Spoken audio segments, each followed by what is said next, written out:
السلام علیکم ورحمۃ اللہ وبرکاتہ۔ ناظرین کرام، یہ بڑی عام سی بات ہے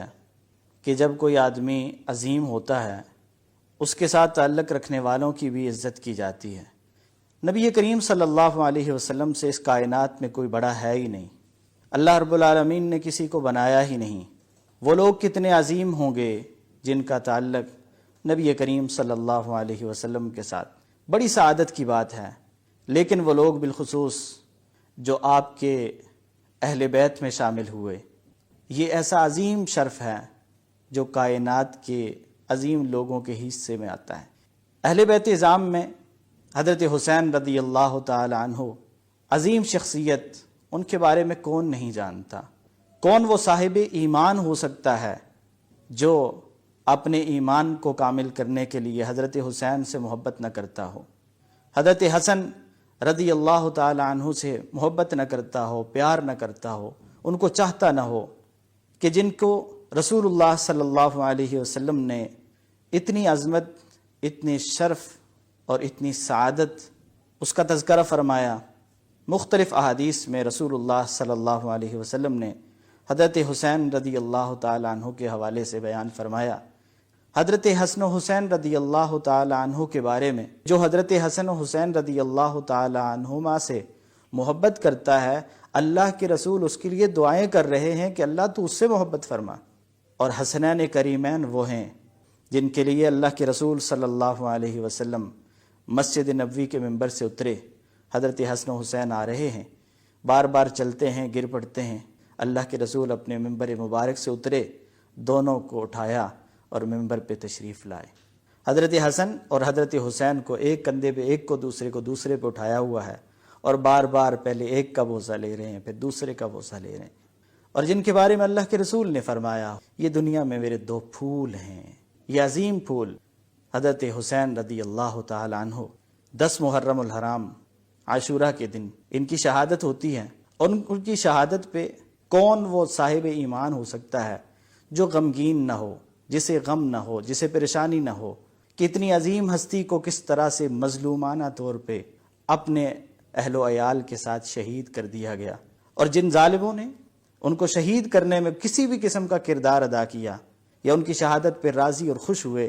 یقیناً انہوں نے اپنی آخرت کو برباد کر دیا، اور وہ لوگ اس قابل نہیں ہیں کہ ان کا تذکرہ کیا جائے، ان کا ذکر تک بھی کر دیا جائے۔ لیکن حضرت حسن اور حضرت حسین رضی اللہ تعالی عنہما، اللہ کے رسول نے ان کے بہت سارے فضائل بیان کیے، تو ان کو شہید کر دینا یہ کوئی چھوٹی بات نہیں ہے، یہ کوئی معمولی معاملہ نہیں ہے۔ اللہ کے رسول صلی اللہ علیہ وسلم کے نواسے اور جنتی نوجوانوں کے سردار اور اہل ایمان کے دلوں کی دھڑکن اور اہل ایمان کے محبوب ترین انسان اس دنیا سے چلے جائیں، شہید ہو جائیں، مظلومانہ طور پہ ان کو شہید کر دیا جائے، اس سے بڑے غم کی بات کیا ہو سکتی ہے؟ یقیناً ہر انسان پریشان ہوتا ہے آپ کی شہادت کی خبر سن کے، لیکن چونکہ اسلام ہمیں پریشانی، مصیبت اور تکلیف کے لمحات کو گزارنے کے بھی آداب سکھاتا ہے، ان آداب کو نہیں بھولنا چاہیے۔ رسول اللہ صلی اللہ علیہ وسلم نے فرمایا، لیس منا من ضرب الخدود، جو آدمی غم اور غصے کی وجہ سے، پریشانی کی وجہ سے اپنے آپ کو تھپڑ مارتا ہے، وشق الجیوب، گریبان پھاڑتا ہے، ودعا بدعوى الجاہلیہ، اور جاہلیت کی پکار، ناشکری کے کلمات اور کفریہ کلمات اپنی زبان سے نکالتا ہے، اللہ کے رسول فرماتے ہیں لیس منا، وہ ہم میں سے نہیں ہے۔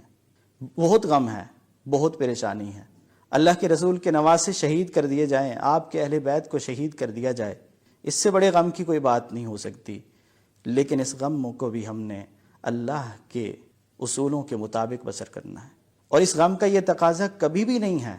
کہ اس غم کا اظہار کرتے ہوئے ہم کبار صحابہ کرام رضوان اللہ علیہم اجمعین کے بارے میں طعن و تشنیع کرتے پھریں، اور ان کے بارے میں نازیبہ زبان استعمال کی جائے۔ اور جو لوگ اس طرح کا کردار ادا کر رہے ہیں کہ وہ حضرت حسین رضی اللہ تعالی عنہ کی محبت کی آڑ میں صحابہ کرام رضوان اللہ علیہم اجمعین پر طعن و تشنیع کرتے ہیں، حضرات صحابہ کرام پہ طرح طرح کے الزام لگاتے ہیں، ان کو اللہ رب العالمین سے ڈرنا چاہیے، اور اللہ تعالیٰ کے اس اسلوب رد کو یاد رکھنا چاہیے کہ جہاں صحابہ کے بارے میں کہنے والوں نے کہا کہ وہ تو بے وقوف تھے کہ ایمان لائے، اللہ نے کہا تم ہی بے وقوف ہو۔ تو صحابہ کو جو جس طرح کے الفاظ سے مخاطب کرے گا، جس طرح کے الفاظ سے یاد کرے گا، وہ اسی طرح کے الفاظ کا مستحق قرار پاتا ہے قرآن کے اس اسلوب کے مطابق۔ تو اس لیے آئیے اہل بیت کرام اعظام سے محبت کیجئے اور اس محبت کا تقاضا پورا کیجئے اور ان کے نقش قدم پہ چلنے کی کوشش کیجئے۔ اللہ رب العالمین ہمیں حضرت حسین رضی اللہ تعالی عنہ کے ساتھ قیامت والے دن جمع فرمائے۔ وآخر دعوانا ان الحمد للہ رب العالمین۔